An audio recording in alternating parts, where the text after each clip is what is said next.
नमस्कार, capital TV में आपका स्वागत है। इस वक्त की सबसे बड़ी खबर बंगाल चुनाव से। ममता बनर्जी अपना चुनाव हार गई है। 15,000 के आसपास वोटों से शुभेंदु अधिकारी ने फिर से ममता बनर्जी को परास्त कर दिया। पिछली बार नंदीग्राम में और इस बार ममता बनर्जी के घर में घुस के पराजित कर दिया और इसे कहते हैं he has become a giant killer.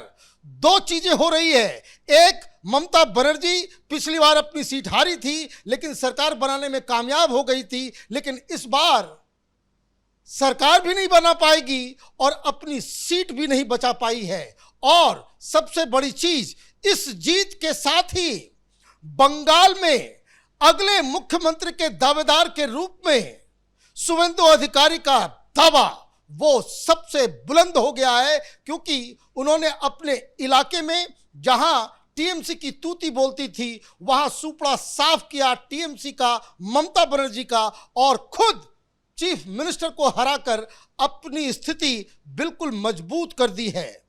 वैसे अभी हमारे साथ हमारे दो सहयोगी हैं, एक नीतीश ठाकुर हैं और राज जी हैं। इन दोनों से भी हम बातचीत करेंगे, लेकिन पहले नीतीश से बात करना जरूरी है कि नीतीश लगभग कम से कम भवानीपुर में कम से कम 5-6 स्टोरीज नीतीश ने की थी। वहां क्या माहौल तुमको देखने को मिल रहा था? सर देखिए, ये हार शुरू से ही पहले से ही तय थी। उसके पीछे का कारण यह है कि मैंने वहां पे भारतीय जनता पार्टी के कार्यकर्ताओं से भी बात की और आम जनता से भी बात की। ममता बनर्जी का हारना तय इस कारण था क्योंकि वहां पर महिलाओं को बिल्कुल भी ममता नहीं पसंद थी। आरजीकर कांड, 8 बजे के बाद घर से बाहर मत निकलना, इस प्रकार के स्टेटमेंट। तीसरा कि महिलाओं को लेकर के एक सिटिंग चीफ मिनिस्टर जो खुद फीमेल है वो महिलाओं को कतई भी पसंद नहीं करती है, वो भी ऐसे जगह पे, ऐसे स्टेट में जहां महिला देवी को पूजा जाता है। मतलब महिला जो है वो भवानीपुर की, वो उन्होंने रिजेक्ट कर दिया। आपको क्या लग रहा है कि इस जीत का क्या इंपॉर्टेंस है? इसका इंपॉर्टेंस बहुत ज्यादा है और ये आप समझिए कि कहते हैं महिलाओं का श्राप लग गया ममता बनर्जी को। ये पहली ऐसी मुख्यमंत्री रही हैं जिनके शासन में महिलाओं के साथ बलात्कार हुआ और मुख्यमंत्री की सहमति से ऐसे आरोप लगे उनके ऊपर पिछले चुनाव में। आप सोचिए, तो महिला का अगर आप अपमान करेंगे वो साइलेंटली आपसे बदला लेगी। जिस तरह से वहां महिलाओं का बलात्कार हुआ, आरजी कार की जो घटना हुई फीमेल डॉक्टर के साथ, और उसके बाद मंत्रियों के बयान आया, सारी महिलाएं पश्चिम बंगाल की अपमानित महसूस कर रही थी और वो मौके का इंतजार कर रही थी कि मौका आएगा तो हम बदला लेंगे। और देखिए कैसा बदला लिया है। सरकार भी हाथ से गई और इसको कहते हैं ना कि ह्यूमिलिएटिंग डिफीट हो गई, वो खुद हार गई। ये ह्यूमिलिएटिंग डिफीट है। जब आप वहां पे गए तो वहां कई सारी महिलाओं ने इस बात को कहा कि ममता बनर्जी और अभिषेक बनर्जी का पूरा परिवार करीब 39 प्लॉट्स के ऊपर जो है ये लोग बैठे हुए थे, जमीन पे कब्जा करके बैठे हुए थे। क्या कहानी आपको बताइए? देखिए, कहानी कुछ इस प्रकार से है सर। कालीबाड़ी की जो सड़क जाती है कोने पर, ममता बनर्जी ने अपना घर जो है वो घेर करके, जबकि वो नॉर्मल पब्लिक के चलने का रोड है, उसको घेर करके अपना आलीशान बंगला खड़ा किया। उसके बाद उसी रोड पर आगे आप जितने भी 39 लगभग मकान देखेंगे, 35 से 39 के बीच में, कोई भतीजे के नाम पर है, कोई अपने चाचा के नाम पर है, कुछ इस प्रकार से पूरे के पूरे परिवार के नाम पर अलग अलग प्लॉट्स इन्होंने रख दिए थे।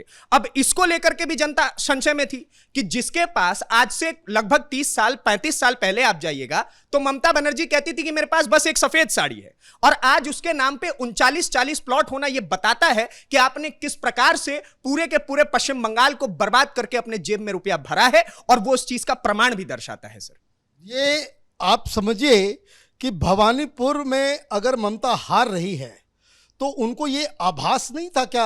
वो तो बिल्कुल ग्राउंड की लीडर है। उनको आभास तो था ना। इसी भवानीपुर में अपनी आखिरी सभा से वो भाग गई। जीत का अंतर देखिए, 15,000 से ज्यादा।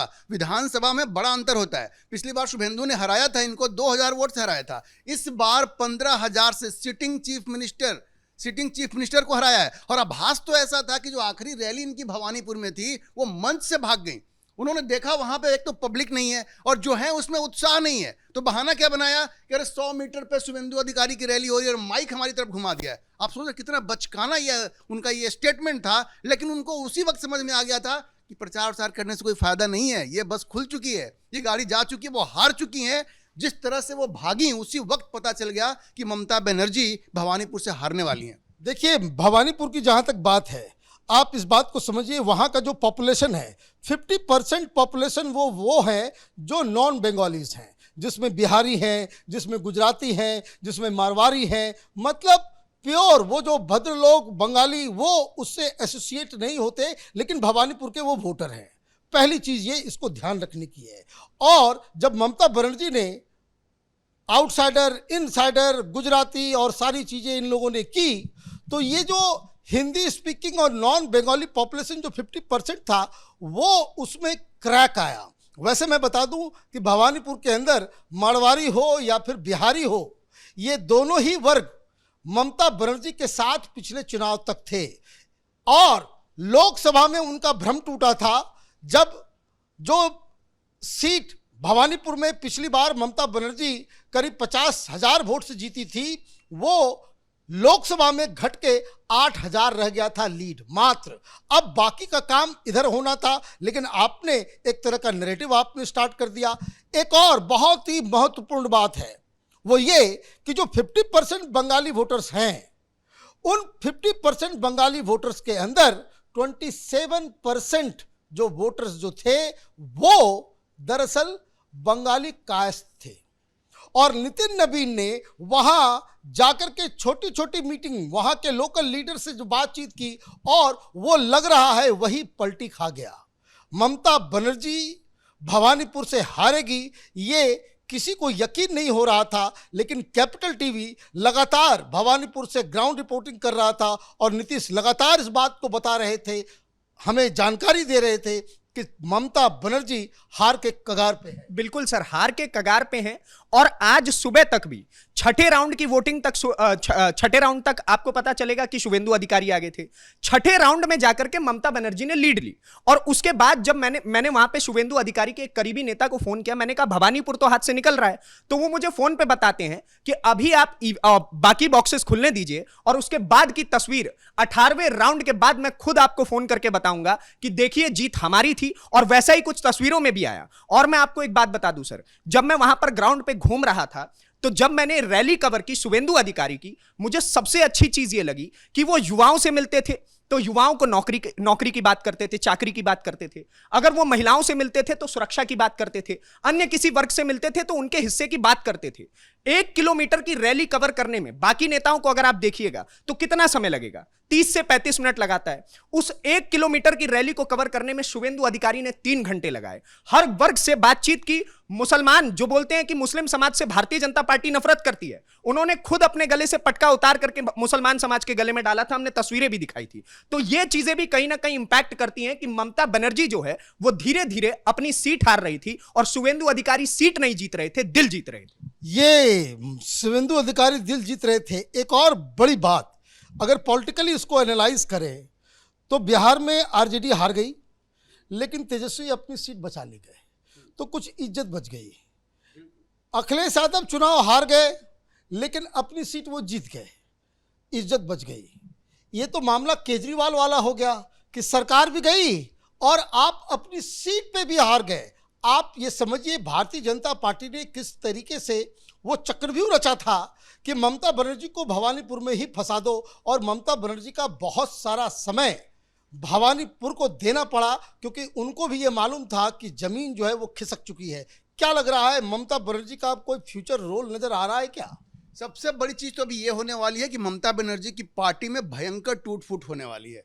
और इनके जो विधायक है ना, इसमें भी आप मान के चलिए कि बहुत दिन तक ये साथ नहीं रह पाएंगे, क्योंकि इनका अपना जो भतीजा अभिषेक बनर्जी वही इनके लिए सबसे बड़ा खतरा बनेगा। और आप बहुत जल्द देखेंगे कि तोड़फोड़ शुरू हो गई है। एक ग्रुप तो ऑलरेडी बना हुआ ही है, पुराने और नए लोगों के बीच में टसल तो चल ही रहा है, लेकिन अब चूंकि सत्ता नहीं है तो ये सब बेकरार हो जाएंगे और ममता बनर्जी बहुत दिन तक इस पार्टी को एकजुट नहीं रह पाएंगी। क्योंकि ध्यान रखिए, इन पार्टियों की कोई आइडियोलॉजी नहीं होती, ये person driven, specific personality driven party है, कोई आइडियोलॉजी नहीं है। तो जिसको जहां दिखेगा कि हमारा फायदा है वहां वो चला जाएगा। टूट फूट होगी पार्टी में, ये मान के चलिए आप। पार्टी में टूट फूट भी होगी। तो कहने का मतलब यह है कि भारतीय जनता पार्टी ने एक प्रचंड बहुमत 2/3 मेजॉरिटी से ऊपर, कैपिटल टीवी लगातार 210 का आंकड़ा दे रहा था +-10, और वही बंगाल का रिजल्ट भी आया है। और सबसे बड़ी चीज क्या है कि जीत पूरी तरीके से वो पूरी नहीं होती अगर ममता बनर्जी जीत गई होती। ये जो लैंडस्लाइड विक्ट्री है बीजेपी की, ममता बनर्जी की हार के साथ पूरी तरीके से पुख्ता हो गई है। तमाम लोग, जो लोग कलकत्ता नहीं जाकर के दिल्ली के स्टूडियो में बैठ करके अपने अपने घर में बैठ करके यूट्यूब के ऊपर जो ज्ञान दे रहे थे, आज उनके लिए सोचने का विषय है कि आप हर बार अपने आकलन में, हर बार अपने एनालिसिस में क्यों गलत हो जाते हैं। तो आप दोनों का बहुत बहुत धन्यवाद, आपने एक बहुत बड़ी जो है आपने बताया। तो अब हम कल फिर मिलेंगे, क्योंकि आज इतनी बड़ी खबर आ गई है। ममता बनर्जी का क्या अगला कदम होगा, कैपिटल टीवी पे बंगाल को लेकर के लगातार हम अपडेट आपको देते रहेंगे। आप देखते रहिए कैपिटल टीवी। हमारे वीडियोस को लाइक कीजिए, शेयर कीजिए और कैपिटल टीवी को सब्सक्राइब कीजिए। धन्यवाद।